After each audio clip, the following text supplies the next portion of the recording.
माळी समाजातील नवनिर्वाचित नगरसेवक व नगराध्यक्षांचा सत्कार नुकताच करण्यात आला।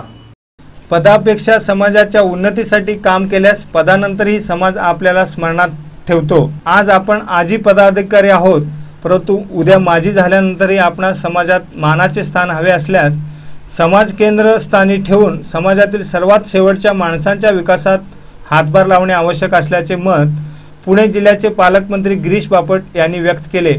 हॉटेल सेंट्रल पार्क पुणे येथे दी सासवड माळी शुगर फॅक्टरी व माळीनगर या परिसरातील माळी समाजातील विविध सामाजिक संस्था, संघटना व समाज यांच्या वतीने पुणे आणि पिंपरी चिंचवड परिसरातील माळी समाजातील नवनिर्वाचित नगरसेवक तसेच महाराष्ट्रातील नवनिर्वाचित नगराध्यक्ष व उपनगराध्यक्षांच्या भव्य सत्कार सोहळ्याचे आयोजन करण्यात आले होते। यावेळी व्यासपीठावर सन्मानार्थी आणि नवनिर्वाचित नगरसेवक, नगराध्यक्ष, उपनगराध्यक्षासह समाज कल्याण राज्यमंत्री दिलीप कांबळे, पुण्याच्या महापौर मुक्ताई टिळक, दी सासवड माळी शुगर फॅक्टरीचे managing director Rajendra Bhau Girme, chairman Krishnakant Kudale, whole time director Vilas Inamke, vice chairman Satish Girme, संचालक नंदकुमार गिरमेसह आदी मान्यवर उपस्थित होते।